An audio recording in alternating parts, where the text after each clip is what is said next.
En examen. L'eurodéputé Manon Aubry est en ligne avec nous. Merci beaucoup de nous donner votre réaction, Manon Aubry, puisque vous y étiez il y a une vingtaine de minutes maintenant. Revers cinglant pour Emmanuel Macron, vous diriez la même chose?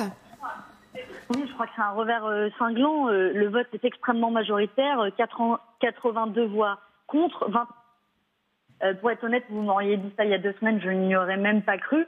Je crois que c'est le symbole aussi, peut-être d'une nouvelle ère, mais que l'éthique doit l'emporter sur le fait, c'est que le Parlement européen n'accepte pas et n'acceptera pas des commissaires européens comme Sylvie Goulard, qui n'ont que faire de l'éthique, qui ne voient pas où est le problème de recevoir plus de 10 000 euros par mois de la part d'un think tank américain, de répondre à des intérêts privés plutôt qu'aux électeurs, et qui n'envisage pas une démission potentielle dans l'hypothèse où elle est mise en examen sur le dossier de ses assistants parlementaires.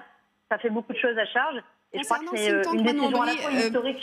Concernant le think tank, pardonnez-moi, elle a dit qu'elle regrettait et qu'elle n'aurait pas dû, et voilà, elle y est revenue pendant ses auditions. La question suivante qui se pose, c'est et maintenant? C'est-à-dire qu'il y avait manifestement un consensus pour dire qu'elle aurait été techniquement une bonne candidate. C'est quoi la suite pour la France? Parce qu'il va falloir trouver quelqu'un d'autre.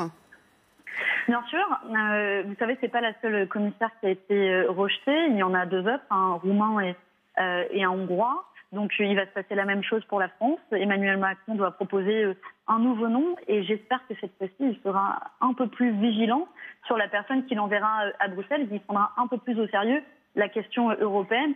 Lui, l'Européen convaincu qui a fait campagne sur ce thème-là. C'était un règlement de compte vis-à-vis d'Emmanuel Macron. On voyait des réactions politiques tout à l'heure de tous bords d'ailleurs qui disaient Emmanuel Macron affaiblit la voix de la France en s'étant entêté à avoir présenté Madame Goulard. Vous savez, moi je pense que ce qui aurait au final affaibli la voix de la France, c'est que la France est une commissaire européenne qui n'a que faire de l'éthique et qui accepte de répondre à des intérêts privés. Ça veut dire que demain, en tant que commissaire européenne, aurait-elle fait la même chose? Qu'est-ce qui nous protège de cela? Finalement, ce qui pourra renforcer la voix de la France, c'est d'envoyer quelqu'un d'autre ici à la Commission européenne, en qui on peut avoir davantage confiance d'un point de vue éthique, au-delà des désaccords politiques qu'on peut avoir avec Emmanuel Macron. Moi, je pense que c'est l'occasion aussi d'avoir une discussion plus générale et plus large sur la question des conflits d'intérêts au niveau européen, dans un temps où la défiance des citoyens n'a jamais été telle envers les institutions européennes. Tout à l'heure, Olivier Mazerolle, sur ce plateau, évoquait le nom de Michel Barnier. Est-ce que ce serait un nom qui aurait grâce à vos yeux? Vous savez, il faut voir les choses de 2 ordres. D'abord, d'un point de vue éthique, on ferait le même examen sur Michel Barnier en fonction des informations qui nous seront fournies.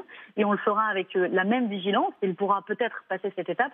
Et ensuite, on aura une discussion politique avec Sylvie Goulard. On n'en était même pas arrivé à ce niveau-là. Et je crois que Michel Barnier, j'espère, aura moins de casseroles que Sylvie Goulard.